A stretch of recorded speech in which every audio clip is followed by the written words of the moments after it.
Hi all, welcome back to my channel. നമ്മുടെ ഇന്നത്തെ ഒരു വീഡിയോ പുനാർപ്പുളി വെച്ചിട്ടുള്ള ഒരു അടിപൊളി ഐറ്റമാണ്. അധികാരം കേൾക്കാത്തൊരു കാര്യമാവും. അപ്പം ഈ ഒരു പുനാർപ്പുളി വെച്ചിട്ടുള്ളൊരു അടിപൊളി സ്ക്വാഷിൻ്റെ വീഡിയോ ആണ് ഷെയർ ആക്കുന്നത്. ഏകദേശം നമ്മുടെ ഒരു മുന്തിരിയുടെ സെയിം ഫ്ലേവർ തന്നെയാണ് വരുന്നത് കേട്ടോ. അപ്പം ഇത് വെച്ചിട്ട് എങ്ങനെയാണ് സ്ക്വാഷ് ഉണ്ടാക്കാന്നുള്ള വീഡിയോ കണ്ട് മനസ്സിലാക്കിയതിന് ശേഷം നമ്മൾ ഒന്ന് ട്രൈ ചെയ്ത് നോക്കില്ലോ. അല്ലെങ്കിൽ നാട്ടിൻപുറങ്ങളിലൊക്കെ ഉണ്ടാവും, പല പേരിലാവും അറിയപ്പെടുക.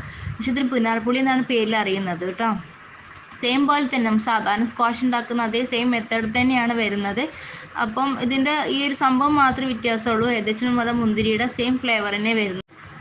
വീഡിയോ ഫുള്ളായിട്ട് തന്നെ കണ്ട് മനസ്സിലാക്കില്ല, ട്രൈ ചെയ്യുമെന്ന് വിചാരിക്കുന്നു. വീഡിയോ ഇഷ്ടമായിട്ടുണ്ടെങ്കിൽ ലൈക്ക് ചെയ്യാൻ മറക്കരുത്. ചാനൽ സബ്സ്ക്രൈബ് ചെയ്യാതെ കാണുന്നവരാണെങ്കിൽ ചാനൽ സബ്സ്ക്രൈബ് ചെയ്ത് സപ്പോർട്ട് ചെയ്യുക. Thanks for watching.